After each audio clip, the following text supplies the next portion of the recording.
Since all our so-called problems are illogical and irrational, they are created by our imagination. In order for us to help a person, we need to use the imagination. So I'm going to talk with you today about what is called symbolic constellation. Sometimes I find psychodrama and constellation too logical and too cognitive. There is no element of surprise.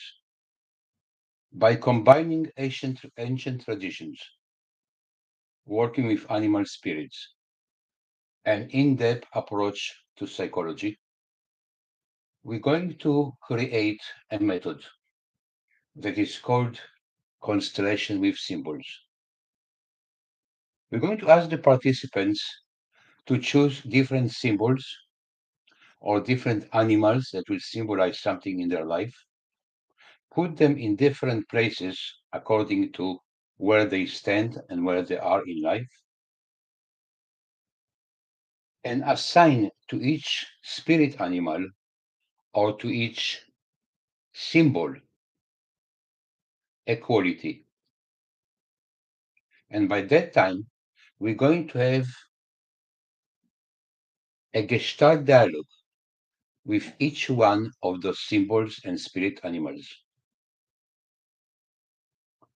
We're going to have an awareness.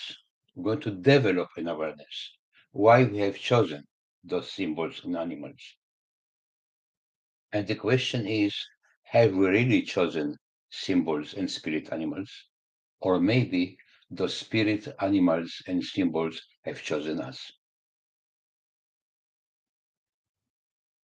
By having dialogues with those symbols and spirit animals, we're going to understand deeper the meaning of our life and our inner self.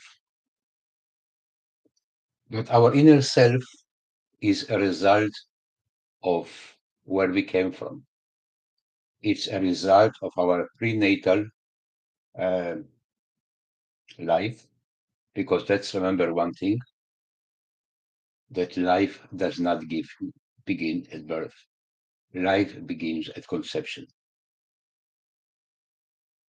And we are already influenced. Our unconscious mind is influenced from the moment of conception, when we are in the womb of our mother. We already are aware of the internal and external environment. And when we are born, once again, we are influenced by our parents, family, environment, and society. By looking at the spirit animals and those symbols, we're going to have an understanding how those parts are being represented by other significant people in our life, past or present.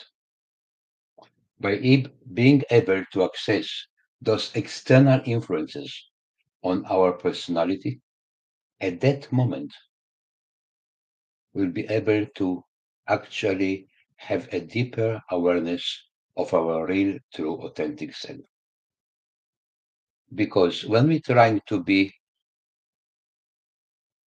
the opposite of, we're actually not the opposite of something, we're actually becoming the same as something. The opposite of and the same as, it's still not authentic. Is the question how we actually able to clear the external influences and start to listen to our own voice, to listen to our own inner voices, to start to connect with our real self. One of suggestion I have to you, my friends, is start changing. There's nothing to change. Let's start accepting. We are born according to the humanistic approach. with the potential to self-actualize. Sometimes there are cases when this potential is being distracted by society, family, and education. Maybe it's time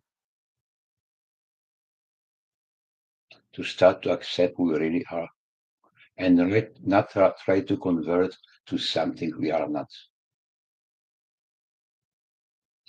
Only then we can start live the life that we are really are. Have we ever asked ourselves the question, who am I? Who I really am?